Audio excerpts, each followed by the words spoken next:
एक गांव में कांता नाम की एक बुढ़िया अपने परिवार के साथ रहा करती थी।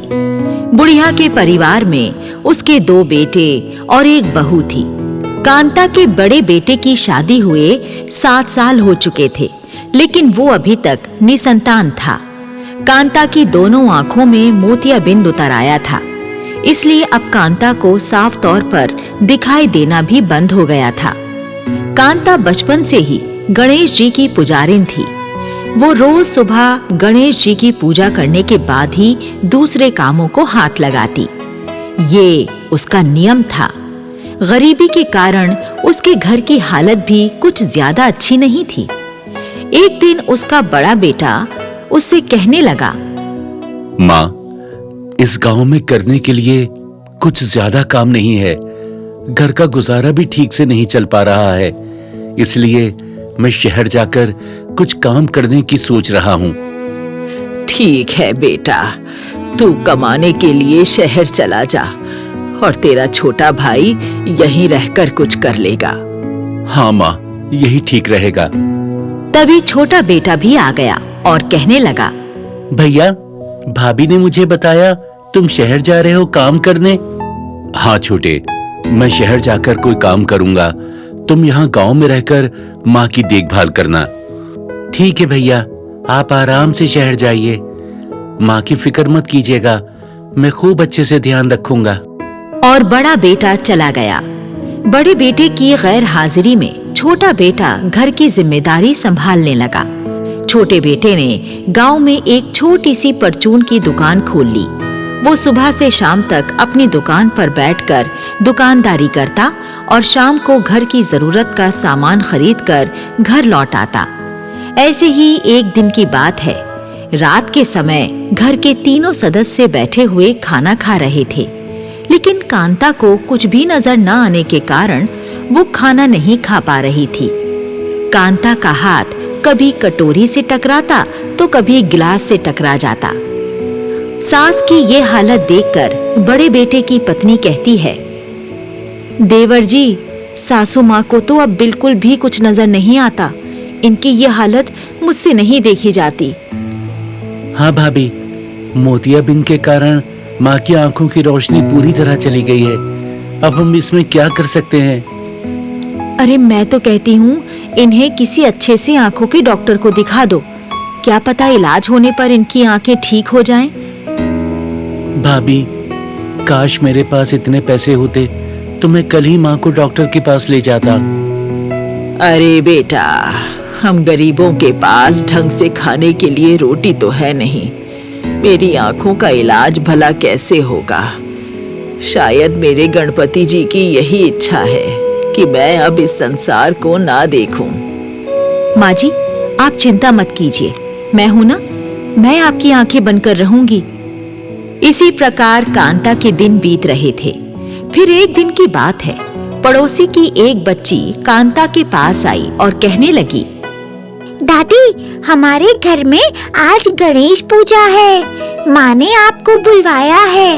आप मेरे साथ मेरे घर चलिए। अरे बिटिया, तू अभी अपने घर जा, मैं थोड़ी देर में आ जाऊंगी। ठीक है दादी, मैं जाती हूँ, आप आ जाना। बच्ची वापस चली गई तो कांता अपनी बहू से कहने लगी, बहू, हमारी पड़ोसन पुष्पा के घर आज गणेश पूजा है। मैं जरा पुष्पा के घर जा रही हूँ पूजा में शामिल होने। तू पीछे से घर का ख्याल रखना। सासू माँ, आपको अकेले जाने में परेशानी होगी। मैं आपको पुष्पा के घर छोड़ आती हूँ। अरे नहीं नहीं बहू, तू अपना काम कर, मैं अकेली चली जाऊंगी। कोई परेशानी नहीं होगी मुझे। और कांता पुष्पा के घर जाने के लिए अपने घर से निकल गई। लाठी टेकती हुई कांता धीरे धीरे पुष्पा के घर की तरफ जाने लगी। सड़क में एक गड्ढा था और कांता का पैर गड्ढे में पड़ गया तो कांता धड़ाम से नीचे गिर गई। हाय मैया, हाय मैया, मर गई रे मैं तो। हाय मैया। तभी सामने से कांता का छोटा बेटा आया। वो उससे कहने लगा, अरे माँ, तुम इस गड्ढे में कैसे गिर गई? बेटा, मैं पुष्पा के घर गणेश पूजा में शामिल होने जा रही थी कि इस गड्ढे में गिर पड़ी। फिर बेटा कांता को सहारा देकर वापस घर ले आया। कुछ दिन बीत गए और गणेश चतुर्थी भी आ गई। कांता और उसकी बहू विधिवत गणेश जी की पूजा करने लगी और खीर का प्रसाद बनाकर भूखे बच्चों को खिलाकर पूजा का कार्यक्रम संपन्न किया। फिर रात हो गई। सब लोग अपने अपने बिस्तर पर गहरी नींद सो गए। आधी रात के समय कांता के कमरे में गणेश जी प्रकट हुए और उसको जगाते हुए कहने लगे, कांता, उठो, देखो, मैं स्वयं तुम्हारे सामने मौजूद हूँ। जागो कांता, जागो। कांता जाग कर उठ बैठी। वैसे तो उसको कुछ भी दिखाई नहीं देता था, लेकिन गणेश जी को वो साफ-साफ देख पा रही थी। गणेश जी को प्रत्यक्ष रूप से अपने सामने पाकर वो हैरान रह गई। हे विघ्नहर्ता, हे गणपति बप्पा, आपके दर्शन मात्र से ही मेरी आंखें ठीक हो गई हैं। आपके दर्शन पाकर तो मैं धन्य हो गई प्रभु। आपको कोटि कोटि प्रणाम। तुम्हारी आंखें अभी ठीक नहीं हुई हैं कांता। ये तो तुम केवल मेरे दिव्य रूप को ही देख पा रही हो। मैं तुम्हारी सच्ची भक्ति से प्रसन्न हूं और मैं तुम्हें एक वरदान देना चाहता हूं। तुम कोई भी एक वरदान मांगो, मैं तुम्हें एक वरदान दे दूंगा। कांता सोच में पड़ गई।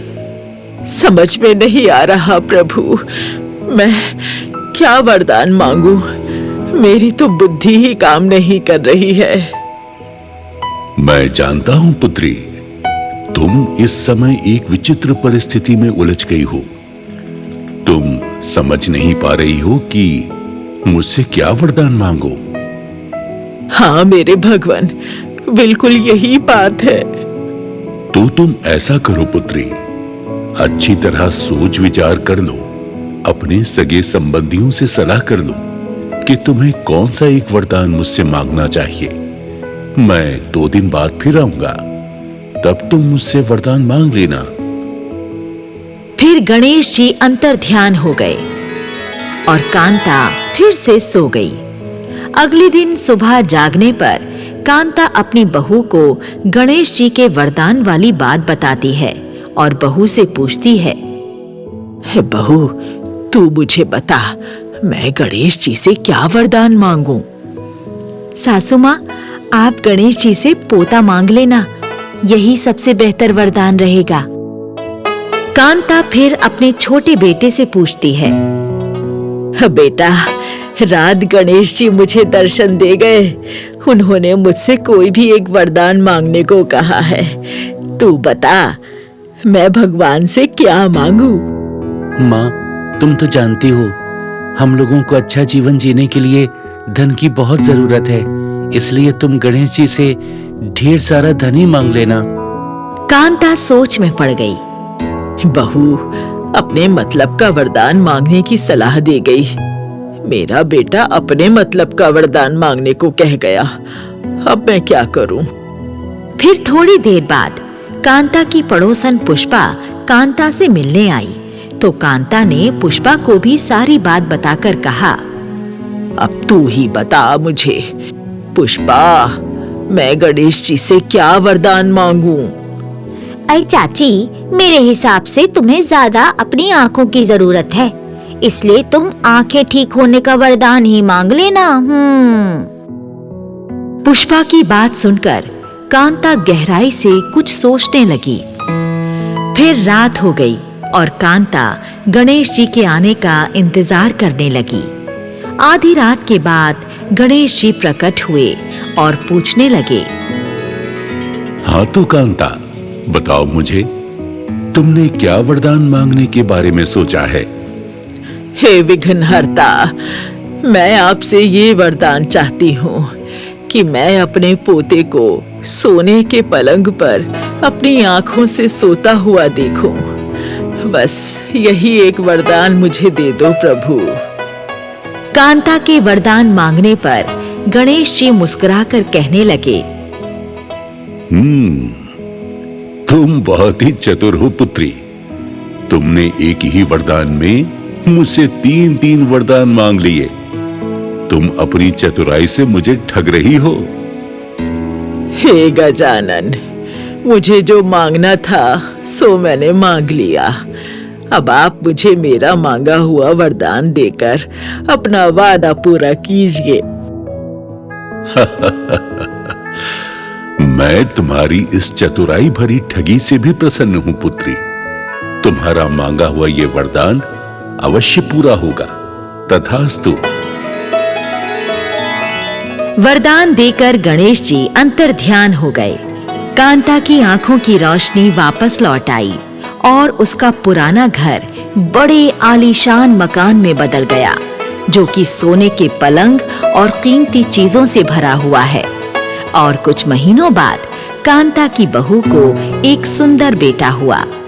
इस तरह कांता ने अपनी चतुराई से गणेश जी को ठग कर अपनी गरीबी एक ही झटके में दूर करके अपना जीवन खुशहाल बना लिया।